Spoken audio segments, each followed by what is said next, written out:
Years ago, I read the true story of a man from Ethiopia. His name was Ngugi Tamaru. And he was raised in terrible poverty in that country. And so at a young age, the only way he could survive was crime. And he turned to a life of crime. At a young age, he was also able to get his hands on a gun, which in his area where he lived in Ethiopia, that was super rare. And it made him really, really feared in the community. He used it to rob people all the time. It's how he survived.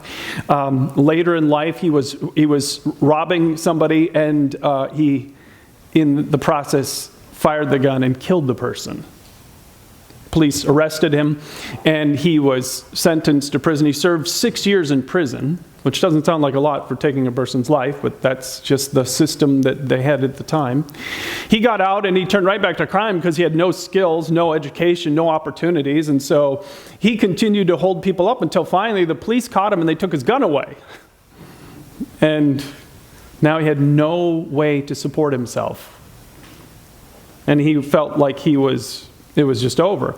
At the time, though, in the community where he lived, there had some missionaries had set up an outreach center.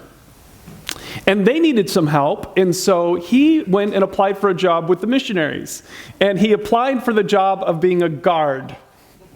Nobody in the community would touch the guy. Nobody would hire him at all because they all knew his background. Matter of fact, the community came to the missionaries and said, listen, you hired this guy, you're going to regret this. He's a criminal.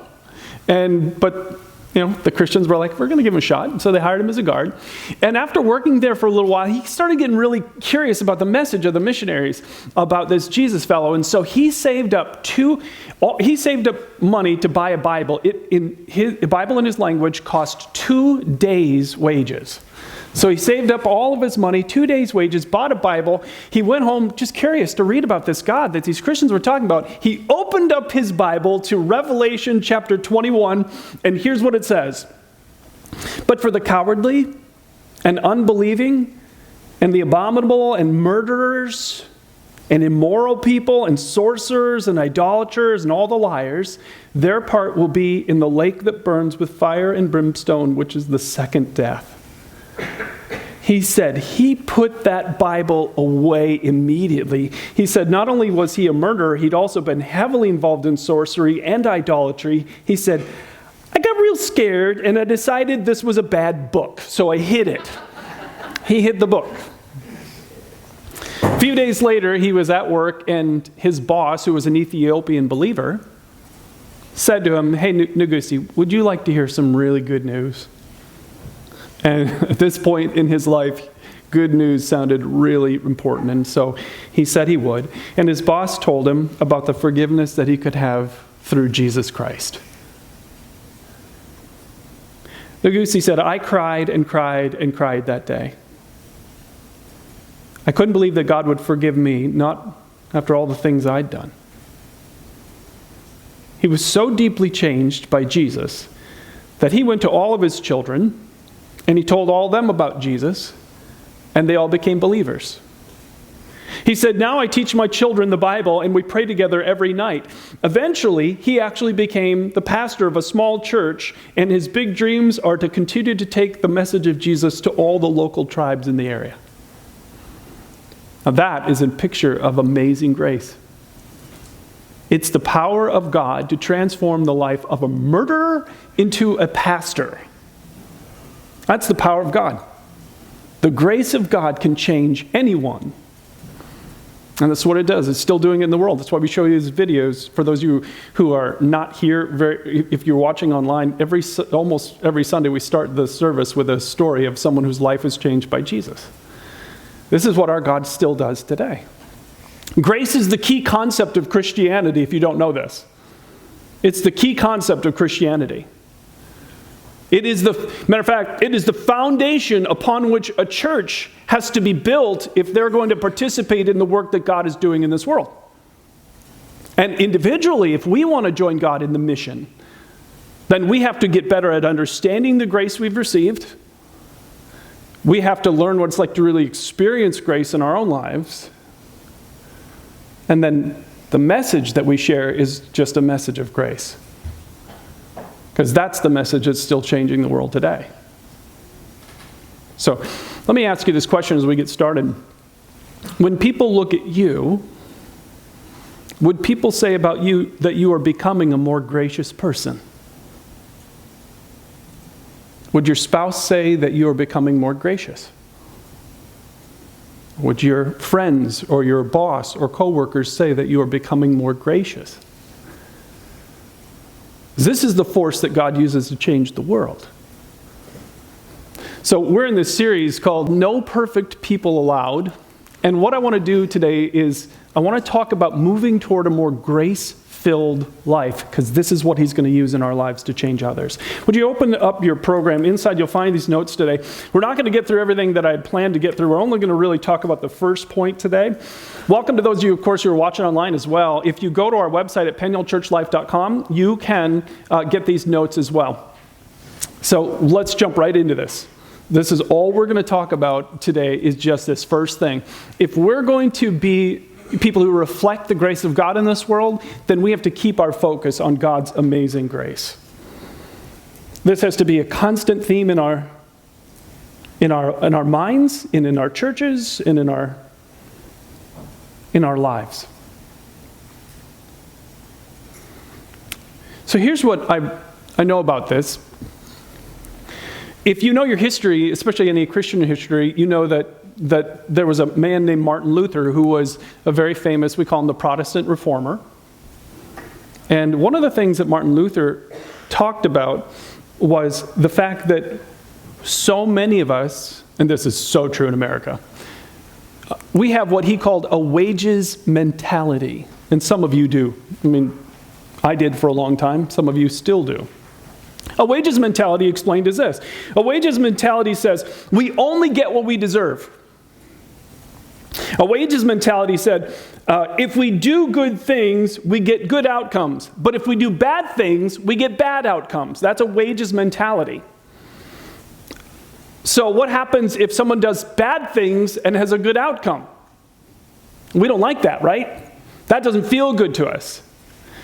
And yet that is, in a simple sentence, the concept of what grace is. And understanding what grace means for us individually is the key to understanding what we need to bring, how we can bring grace into this world. So there's so much that I could talk to you about in answer to this sentence. Because of God's grace, and I only picked just a few, these are some of my favorites. Because of God's grace, God saves me the moment I ask for it. God saves me the moment I ask for it. In video after video after video after video that we show here at the start of our services, you see this. These people they've hit rock bottom. Nothing is different about their life. They just turn to God and He shows up with power. It's unbelievable grace that changes lives. I read about a group of theologians that had gotten together, and they were in one of their breakout sessions. They were talking about what makes Christianity unique among all the religions of the world. Because many times you've all heard this probably at some point in your life. You've probably heard say, all religions are basically the same, right? It's a little bit different in the form, but they're all basically the same. And it sounds really good. But the reality is there is a distinctive element of Christianity that you will never find in any religion on the planet except true Christianity. And it is grace. You won't find grace. Not like biblical Christianity. Let me explain what I mean by that. All the religions of the world and many forms of Christianity in America are all about those two words. They're all about that, do and don't.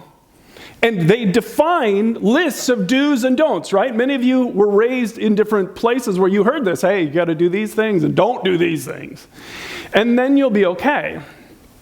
But the Christianity Jesus came to establish isn't a list of do's and don'ts. It is instead summarized by this one word, and it's the word done. It's done. Matter of fact, read in the book of John, as Jesus hung dying on the cross, he said he knew that he had finished his mission. And when he was aware that he finished his mission, he said out loud, "It's finished." And then he breathed his last, and he let go, and he died, because he had the power to lay his life down and take it back again, because he was God among us. He had finished it. It was done. So here's why this is so important. Every religion of the world says some variation of this. There's an element of God, and he does something, but then the most important thing is what you got to do, your works. And if you do enough do's and don't enough don'ts, then maybe when you die, you'll be okay and you can have salvation. And every religion in the world defines their own version of salvation, right? But the formula is the same. In every religion in the world, there's a list of do's, there's a list of don'ts, and then hopefully you've done enough. And many of you have been so exposed to this in different forms of Christianity, because there are a lot of forms of Christianity that still believe this, and they still teach it. And here's how you can know if you are. You answer this question. If you were to die today, and you were standing in front of God, and God said, hey, why should I let you into my heaven? How would you answer him? How would you answer God if he said, why should I let you into my heaven? And I've asked that question hundreds of times in my lifetime with people talking about their spiritual journey. And over and over and over again, the first thing they start doing is they say things like this to me. And some of you are thinking this in your own head. You're sitting there going, well, I never killed anyone. Never robbed a bank. And, I tried to do good things. And I tried to be a good person. And I tried to. And all of that is works. You think that you're going to present a list of works to God that's going to make him go, oh, okay, great. Well, then your works plus my love, you're in. And you will never know grace from that position. That's not grace. If you go to work this week and you work 40 hours, and at the end of the 40 hours, your boss pays you, is that grace? No, it's not. You worked and earned something. It's not grace. This is grace. Grace plus nothing equals salvation, and then we work. The works have nothing to do with, look at the side that the salvation is, the works and salvation are on the same side. My works have zero impact on my salvation. Zero. Nothing to do with it. And they never will. If I could earn it, it's not grace. It's earned. Your paycheck isn't grace. Your paycheck is deserved because you worked for it. Grace is being given something you don't earn and you don't deserve. And this is the only formula that makes Christianity, true biblical Christianity, unique among all the religions of the world. It says, there's nothing you can do. But if you will let him, he will absolutely do all the work for you, and he will change your life. If you want to see what this looks like, take a look at this verse from Ephesians 2:8. It says, God saved you by his grace, and when did he do it? When you worked really, really hard for a long, long time to do all those religious things, right? No, just the moment you believed. And how much credit can you take for your salvation? You can't take any credit for this. It's just a gift from God. In other words, it's this. Grace plus nothing equals salvation and works. Now, I know that when people hear me talk about this, because I've talked about this for so many years, for over 3 decades, I've been telling people about Jesus and what he can do and grace. And I know people get confused. And one of the things I get confused about is that word right there in that verse, that God saved you. You often hear movies when they're making fun of Christians, they mock Christians for like, you need to be saved. And they talk about saved because they don't understand it. What does it even mean? And so we always have to point back to what it means. It's this little tiny word, 3 letters, that is, again, another misunderstood concept in American culture. The Bible talks repeatedly about sin. We just don't in America. Sin, as I've told you before, is an archery term. It means missing the mark. That's what it means. And we've just missed the mark. And so what's the mark? The bullseye, the dead center is love.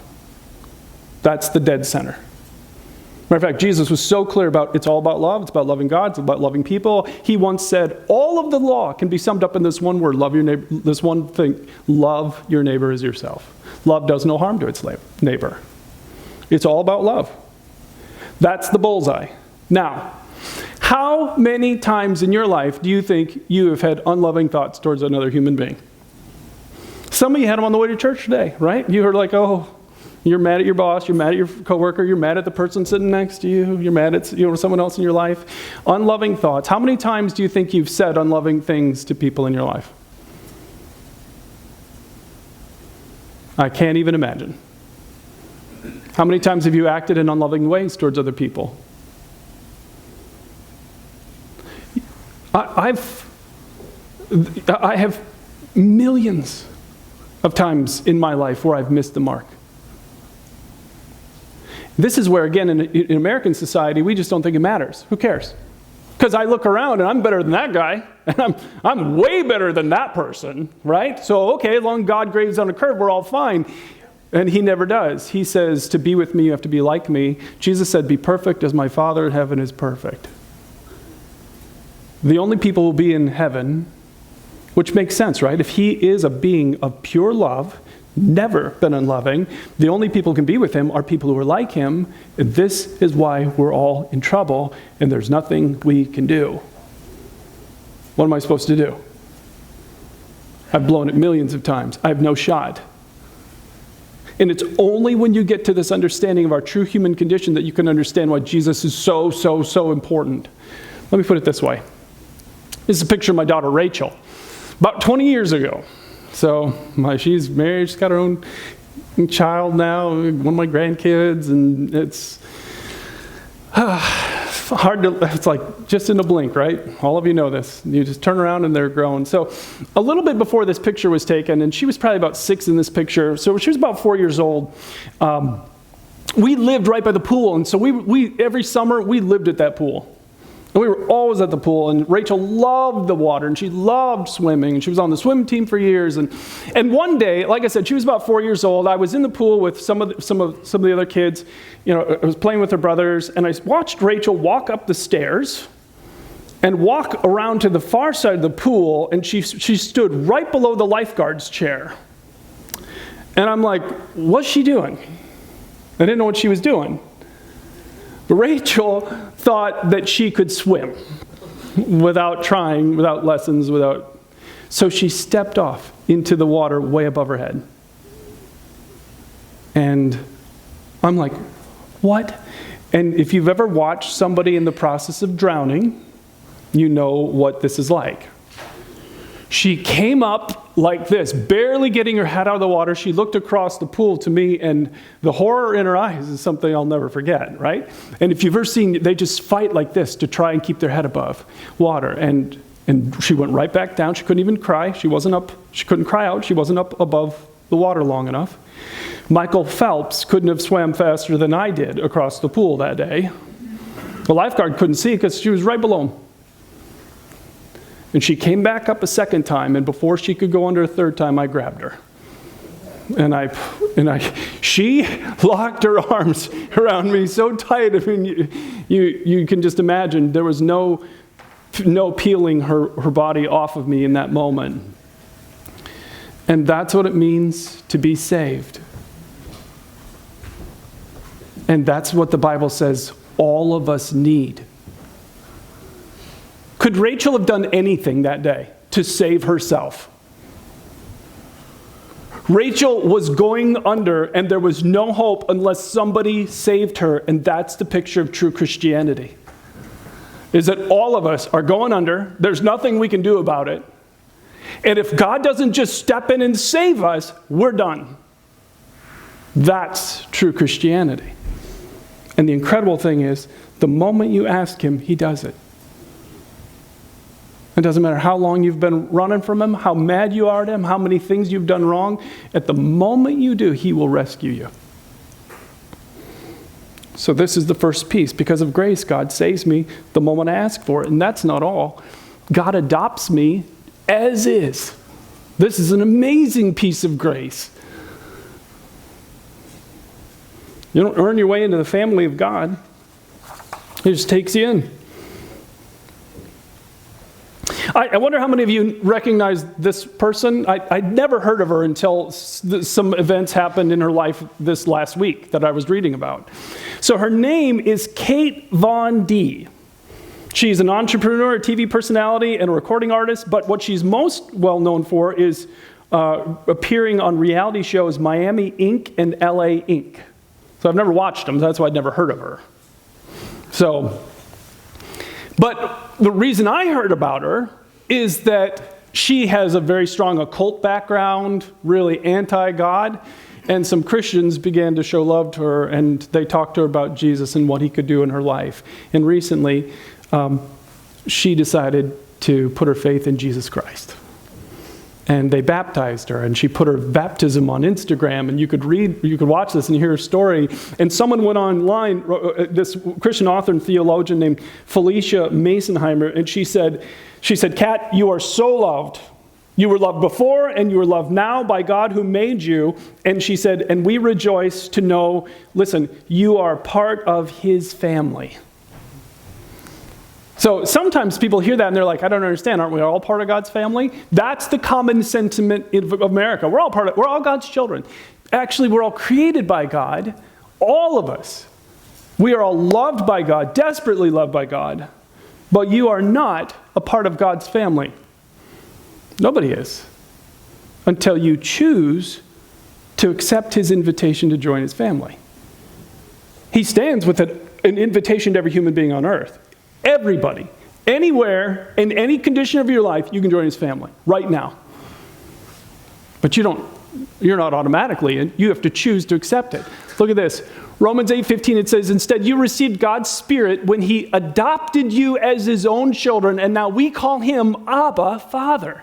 So there's that word, adopted. He will adopt any single human being into his family if they just ask for it.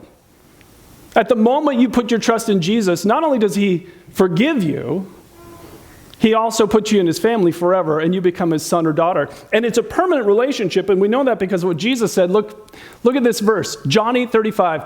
A slave has no permanent place in the family, but a son belongs to it till the next time they really, really screw up, and then they're out, right? Then they're out, right? Thank goodness it doesn't say that. Because I can't imagine how many times he'd have been like, that's it, Brian's out, right? How many times in my life? Brian's out, not again. But that's not the relationship that God is offering. He's offering a permanent adoption into his family. Where you become his son or you become his daughter, and it's a never-changing relationship. It is a permanent thing. And here's why this is so significant. Years ago, I was sitting in a room with a man who was talking about this very concept, and he asked everyone in the room, he said, who are you? Who are you? And he made everybody go around the room and answer the question, who are you? And, people started, well, I'm Brian. It's like, no, that's your name. Who are you? And if somebody asked you that question, who are you? How would you answer the question? Who are you? One person started saying, well, this is what I do. And he said, well, that's just your job. That's not who you are, because someday you're not going to do that job anymore. Does that mean you don't exist anymore? That's your job. It's not who you are. And one person said, well, I'm a mom. And he's like, well, that's a role that you play in this world. It's not who you are, because you were alive before becoming a mom, right? So you were in existence before being a mom. So who are you? Not roles do you play, not what's your job, not what's your name, who are you? And when he got to me, I said, well, I'm Brian, and who I am is, I am a son of the King of Kings. That's who I am.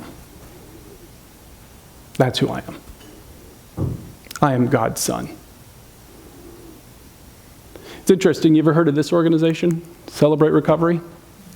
One of my favorite organizations. If you want something interesting to do this afternoon or anytime this week, go online to YouTube and look up Celebrate Recovery Stories. There are just hundreds of videos of people whose lives are being changed by this real God. I was watching a couple this week, like, oh my goodness, these are so good. They have a little different approach because they are focused on Jesus. You can join Alcoholics Anonymous or NA or any other Gamblers Anonymous, any of those programs, and they'll talk about a higher power, but not necessarily Jesus. But if you join Celebrate Recovery, it is all about Jesus. So they make a very important distinction when they start the group sessions. If you ever know, you know what they start an AA session with, right? Hi, my name is Brian, I'm an alcoholic. That's who I am. I am an alcoholic. They don't. They make all of their people start with, hi, my name is Brian.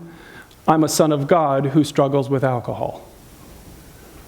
That's who I am. That's who I am. I'm a daughter of God who struggles with gambling. That's who I am. This may sound like semantics to you, but it's really important that you understand this. You are not your abuse. And you're not your past. And you're not the worst moment of your life that you so deeply regret. And you're not your divorce. When you put your trust in Jesus, you are permanently his son or his daughter. And that's who you are. And your behavior never affects that. Now, do we deserve that? Do I deserve that? No. That's what makes it grace. I don't deserve to be saved. I don't deserve to have him call me his son. That's what makes it grace. It's grace is giving what we don't deserve, receiving what we don't deserve. How clear are you about who you are? Who are you? The final thing I want to just talk to you about real briefly is this one. Grace means he'll never condemn me. Never. You will never be condemned. That's what grace means. And again, you don't have to guess at that. Look at how clear the Bible is. It says, therefore, there's now no condemnation for those who are in Christ Jesus. You will never be condemned. The moment you cry out to Jesus, he forgives you, he puts you in his family forever, and you will never, ever, ever, ever need to fear being condemned. And the reason is, not that you were perfect, right? Does that mean you didn't miss the mark? Oh no, I've still missed the mark millions and millions of times, but I'll never be condemned. And the reason I won't be condemned is because someone else was already condemned for me. The price has already been paid in full. Have you ever tried to pay a bill that was already paid? We had this experience this summer. We hire this retired gentleman who comes and mows our yard. And we just love this guy. He's so nice. So he came to our door in August, knocking at the door, and was like, oh, hey, what's he doing here? And it's like, he came and he's standing there with some papers and opened the door. Hey, what's wrong? And he said, well, seems to be a problem with your bill. He said, you paid for July twice. And he's like, so he gave us the check back. He's like, you ever tried to pay for a bill you've already paid for? It's like, no. There's nothing to pay. And it's not because we didn't create the mistakes, right? Oh no. We created them, someone else paid for them.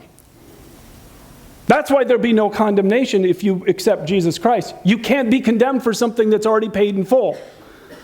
It's already paid in full. The debt's already been paid for. Now, some of you, if you're starting to get this, you're sitting here listening to this, and in some level, some of you are starting to think, man, this sounds too good to be true. Exactly. Finally. Christianity is never true Christianity until it sounds like it's too good to be true. Because grace is too good to be true, and yet it's true. And we're so skeptical. And here's what most people's religion in America is. Because the word gospel literally is good news. Does this sound like good news to you? Okay, so if you go to the churches like ones I've attended in the past, it's like, well, you know, you got to get baptized. You got to sit through about a year of this horrific class, and you got to go through all these things, and you're going to memorize and stand up in front of the church and do all these things. You got to do that, and then you got to attend church regularly, and you got to try not to kill anyone. You got to be a good person, and be nice to people, and you got to give some money, and you got to and maybe then if you do all the do's and don't the don'ts, and when you stand in front of God, then maybe you'll be okay and you'll get into heaven. Does that sound like good news? It's amazing. That's the news of so much of American Christianity. The good news is, regardless of what you've done, regardless of how long you've done it, regardless of who's been impacted in this world, this God of love loves you so much that he did everything to rescue you because he loves you with a love you've never imagined. And if you will let him, he will take you into his family, completely forgive you of everything, and begin the process of changing you from the inside out if you'll let him. Now, one of those messages is good news. The message of Christianity, true Christianity, is the most amazing good news the world's ever heard. And if it's not good news, if it sounds exhausting and difficult and tiresome, then you don't understand the message of grace yet. So let me ask you to think about this. What formula are you living by today? Because the truth is, some of you, maybe some of you are watching today, it's that first formula. You literally think that when you stand in front of God, you're going to say, well, and he says, why should I let you in? You're going to say, well, I've tried to be a good person, and that's works. You know what I'm going to say? I'm going to say, Jesus Christ paid my debt. And I don't deserve that, but he did. I asked him to, and he paid it in full. It's grace alone. Nothing else. There is nothing I'm going to point to from my life that's going to get me in and get me right with God. Nothing. It is 100% grace. And until you understand that, you will miss all of the great, cool parts of Christianity. It begins with grace. It continues with grace. It will end with grace. Or you will miss everything cool about Jesus. You got to sort out which one are you trying to live by. The first one gets you a lot of rules. And isn't that, for some of you, that's the imagery of Christianity in your mind? Rules. Bunch of rules, right? As far as some of you were raised. Rules, rules, rules. It's not about that. What formula you're living by. For those of you who've already, you got that second formula, this was just a reminder for you today. Okay. For those of you, just a reminder today, are you daily grateful for his amazing grace in your life? Or have you begun to take it for granted a little bit? And we can't show the grace in the world that we need to be showing if we allow ourselves to forget the grace that we've been shown. But for some of you, it really is this last question. Have you ever, at some point in your life, asked him for grace? Let me have you bow your heads as we finish today. For some of you, this is the next thing. You bought it. You've been told about works, and you've been told about the rules, and you've jumped through all these religious hoops in your life. And that is not what Christianity is about. Christianity is about recognizing the truth. We are powerless. We're drowning. We are going under, and we have no power to stop that. But this God of love cherishes you so much that he gave his only son to die on a cross to pay the debt. And if you will let him today, and you will give up this idea that you're going to earn it with God, and you will let him, this great God of grace will change your life. Not because of you, and not because of anything you do, and not because you deserve it, and not because you earn it, but because he just loves you so much. And if you want his grace in your life, you can say something like this to him. You say, Jesus, I'm turning to you right now. I don't deserve it. I know I can never earn it. But I'm coming to you because I need you. Would you please forgive me? Pay my debt. I can't even think about how many times I've been unloving in this world. I'm drowning. And if you don't save me, I cannot be saved. So save me today. In Jesus' name, amen. As we finish up today, can I ask you all to grab this little card out of your program? I know I ask you to do it every week, but just take it out. And you see this box right here that says, I asked Jesus to forgive me. If you just prayed that prayer, let us know what you've done. And we'll send you some follow-up stuff in the mail today. Or maybe you renewed a commitment to Jesus today, then you can let us know about that. And then if you have things you want us to pray about, this is how you communicate with us as a church. So then if you drop this in one of the 2 offering boxes back on the back wall where you came in, that we'd appreciate it. So thanks so much for coming. We hope to see you again back here for next week.